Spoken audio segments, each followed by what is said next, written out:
You can feed their bus carrots, Ariel. Those are actually horses over there. That's where the confusion came from. Okay. I want to ask you just about a couple other things, Chael, before we go. Always like to get your thoughts on the rest of the world of MMA. What did you think about this whole spying story? Rampage Jackson accusing John Jones of spying. Is this something that actually goes on in the world of MMA as far as you're concerned? This is just silly, but there was such an opportunity here for Jones. And, Rampage is the biggest poor me fighter out there. He's a crybaby at all times. He reminds me of Bernard Hopkins. And, they're both just whiny little babies, and the whole world's out to hurt them. They make more money than anybody. They get more opportunity than anybody, and they just whine the blues constantly.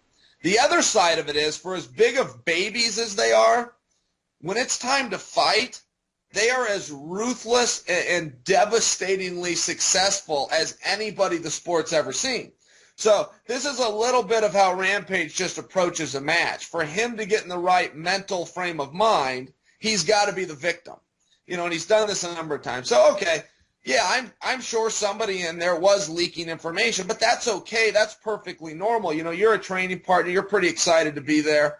The MMA world is very small. And with the help of Twitter, it's extremely small. So it could have been Rampage's closest, most loyal friend. He just makes a comment to somebody. Hey, here's what we worked on earlier today. Well, for that to trickle back to John Jones is as simple as a stroke of a key on your laptop. So it's not that somebody in his camp was attempting to be disloyal, but sure, to talk about what you did that day, that's acceptable.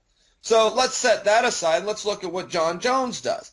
He has a major opportunity to infiltrate Rampage's camp, to pull him apart at his scenes, and let him go be a crybaby. As I understood it, Rampage actually canceled a workout over this whole thing. Puts out, oh, man, my hands hurt. This was his way of pulling the mole out. Oh, my hands hurt. I can't work out today. He actually skips the workout to see if the information gets back. It does come back to him. Well, if you're John Jones, why would you not keep that going? Why would you possibly stop that? Then you get John Jones's manager, okay? That was unbelievable, the statements that his manager put out. His management swore on God. That's a quote, I swear on God. Could you imagine? Look, Maliki, if you're at all a trustable guy, you don't need to swear on God. Just tell him it didn't happen. Unless you have an extremely guilty conscience and an extremely poor track record, all you need to say is your piece. You don't need to bring God and all these other things into it. And then he breaks the cardinal rule and says Rampage is just hyping a fight. Well, gee, Maliki, if he is and you're part of that fight, why would you stop him? You stupid son of... I would have fired him for using the word hype. John Jones needs to silence that guy and keep him out of the media. He does not have the rhetorical skills or the PR training to speak on this level, Ariel. Now, is this something, in your opinion, though, that actually happens? Like, your camps are very small. You have people that you trust. Obviously, there are people who come into the gym. But can people actually spy? And if so, what does that actually mean? Like Rampage Jackson, as you mentioned on MMA Live, has fought in over 30 fights. What does spying actually mean? Well, it's silly. I mean, I haven't that's why I'm saying the whole thing's ridiculous. I mean, look, I posted my training session live on the internet at athletebay.com. The whole world could log in and watch Yushin and I spar. Oscar De La Hoya holds open workout sessions. Sugar Ray Leonard did this. Iron Mike Tyson did this. And then some other guys like to be private. Floyd Mayweather won't let you watch him spar. Randy Couture's got an open door policy. Come on in. Dan Henderson's got an open door policy. It's no big deal, but it's a mental thing. If Rampage wants to be Mr. Private and that's how he feels better, well, then let him. Tito's the same way. Tito doesn't like guys watching. I don't really get it. What could you possibly learn? A guy's got a couple of hands, a couple of feet, and he's going to use them all in the ring. I don't know. I truly don't know. And if your opponent wants to worry about you and what you're going to do, then he's not thinking about himself and what he's going to do, and that's all that really matters. So the whole thing was silly, but it was a major media opportunity. I mean, here we are, Ariel, discussing this right now. This was a major opportunity, and the Jones camp ruined it. Strikeforce returns on Saturday night, Chael, and one man that I wanted to get your thoughts on was Antonio Bigfoot Silva. There seems to have been a little issue between you two. He took a shot at your sub defense, and you've taken shots at him. What do you think about Antonio? Because last week we had Josh Barnett on the show saying that if he wasn't as big as he is, he would just be a mediocre fighter. He's just a guy who was blessed with big height, great height, and big hands and whatnot. What do you think of Bigfoot Silva? Well, I don't know that you should fault the guy for that. I think Josh might make a fair point. You know, a lot of those guys, there's such a discrepancy at heavyweight. I give Brock Lesnar a hard time all the time. I say, look, he's not that good, but he's extremely effective. You know, he's so effective with that size and that difference that you can't stop him. And so, you know, good for Antonio. If he found a sport that he can do, I don't think that we should, you know, downgrade him for that. And I've known him for some time. He and I were in a different organization called Bodog together a number of years ago. I've traveled the roads with him. He's a pretty good guy. I do like that card, though. And I'll tell you, you know, Daniel Cormier is the guy to watch. They slid him in there. He's the most unknown guy. He's also the most skilled. And there may be an exception there on Barnett. Barnett is just an awesome fighter, and he always has been. He's a real natural at this sport. You know, he was good when he was a kid. He was like 20 years old and beat Dan Severn, who at that time, you know, nobody could beat Dan Severn. A lot of people don't even know that match happened, but it did. In fact, I think Josh finished him with an armbar. So Josh has always been great. This is going to come down to Josh versus Cormier. But I'm excited for it. You know, I think this is a great card. I love the tournament format. I love they're doing it with the heavyweights. I think they got the right guys in there. It's going to be a good night of fighting. All right, let's quickly talk about UFC 136 before we let you go. Your fight against Brian Stann. We've seen you train with a lot of different fighters over the last few months. You know, you went to the Diaz camp. Obviously, you've been training with Yushin Okami. Anyone that you're bringing in particular to help you train for Brian Stann? No, I don't bring anybody in. I've got a team out here. I'm with Team Quest out here. We've got teammates all around, and you know, I'm just another guy in the gym. I got a whole bunch of teammates with fights coming up. You talk about the Strikeforce card. I got a teammate on that. Pat Healy's getting ready to fight there, and you know, so we've got all sorts of guys around. I didn't need to, you know, bring anybody in. I just do the same thing each day, whether I've got a fight coming up or not. And secondly, why do you keep referencing letting me go? Do you not know that I am the hottest interview and the hottest topic in this sport? Why would you want to let me go? You're starting to sound like John Jones's manager. You're starting to throw water on a wonderful fire, Ariel. I expect more out of you. Well, no, I'm just letting you know that's sort of a time frame here? Is this free Skype call costing you guys at AOL too much? Has the market hit you that hard? No, it's you can no longer afford free? That's my subtle way of telling you, Chael, that I'm not going to take up more of your time. I'm trying to respect you. I'd have you on for 2 straight hours. But now that we've handled most of your questions, let's get to me. Let's get to what I'm here to talk about. Please. The true middleweight champion, yours truly, about to defend his title for the first time in Houston, Texas on October 8th. 9 in the East, 6 in the West. Tickets, oddly, are still on sale. Let's talk about the fact that the greatest fighter of the day has to open for some guy named Jose. Let's talk about that. What a joke that is. 3 championships on the card, and they put the true main event before a guy from Black House. I was actually surprised. You're probably wondering why that happened. Well, it happened because I demanded that it happened. I demanded that I be done, showered, and out of the building before anybody out of Ed Soros's camp enters the arena. I put that in my contract because I've got stroke down there at the UFC, as you probably know. There's a part of you wish that you were fighting someone that you didn't like, because you seem to have a lot of respect for Brian Stann.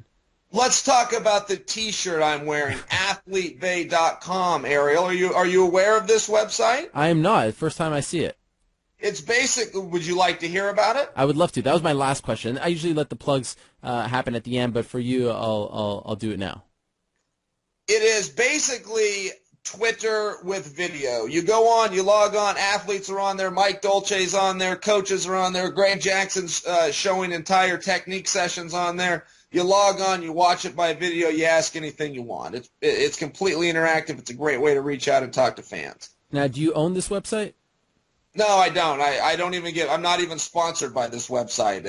I'm just a big fan of it, and it's a great PR thing. It's a great way to communicate with people face to face. Just like you and I are talking now, anybody out there could log on and ask questions privately. It's not broadcast, but private one-on-one chat. So, all right, back to the topic. Yeah, okay. Back to my middleweight championship defense. Right. Brian Stann, UFC 136, October 8th. Do you prefer fighting guys that you don't like? Well, I think it probably makes it a little bit easier. But, look, at the end of the day, the rules are the rules. The octagon's the same size. The rounds are the same amount of length. And the fights are just as hard. Everybody is so doggone tough. Everybody can beat everybody. There's a really small margin from the champion to an undercard guy. The gap is so small that at the end of the day, it doesn't matter who's standing across from you. You got to be ready to fight them. And that's just the way it goes. People get hurt. People pull out. They change opponents all the time. You got to be ready to go. You got to be ready to fight. So, I would rather not be fighting Brian Stann, but he and I are going to have to match up at some point. So why not now? It will be 14 months approximately by the time you enter that cage on October 8th from the last time that you fought UFC 117. Is Chael Sonnen a little anxious? Are you feeling the butterflies? Are you nervous? What are you feeling in the weeks leading up to this fight since it's been so long since your last fight?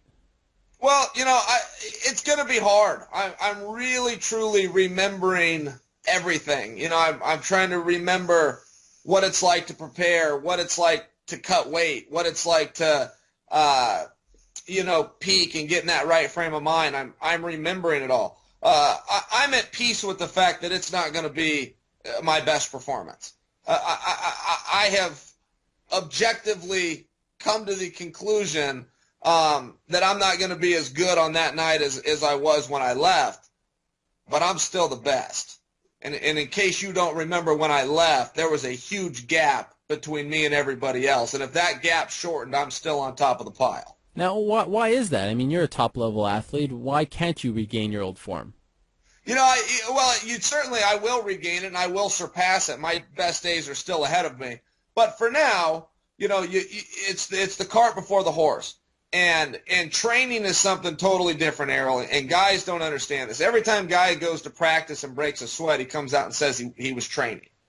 And you're not. There's three things. You can go work out, you can go practice, and then you can train. There's three different things. And training is totally different. That's where you eat, sleep, and breathe that event. It's a totally different level of intensity. And to get into that mind frame, as much as you try to duplicate it, as much as I tried to create that environment, you can't. And unless you've got that date out there, unless you've got that opponent and that contract signed, you can't get there mentally and physically. So I haven't trained, in 14 months. However, I have practiced every single day. So it slows you down a little bit. But like I said, even if I'm not as good as when I left, I'm still the best. And are you doing anything else these days? Because you often like to say that these guys who say they need, they need to be full-time fighters, that's ridiculous. You're not training for 24 hours. So outside the gym, what is Chael Sonnen up to? Well, lots of different things. I've had more opportunities that have opened up. For example, what you talked about with ESPN, that's a couple days a week. I live on the West Coast. That's filmed on the East Coast. Traveling out there and doing that. I have the only promotion in the world outside the UFC that can date itself back 12 years. It's an amateur promotion. We started 13 guys' careers, put them all the way to the UFC. One judge, one referee, and one timekeeper all came through our event out here in Portland. So we're plenty busy. The kids are off for another 4 weeks. The kids wrestling club that I coach with my partner Kevin. And in fact, we start back on the 10th of October, so a couple of days after the fight with Stan. So there's plenty of things going on, buddy. And you enjoy it? I mean, that's a long flight to make every week over to Bristol, Connecticut. Do you enjoy that? It really is a long flight. I would enjoy it more if they had a major airport and I could get a direct flight. But the the layovers and everything, you're traveling for about 12 hours and you deal with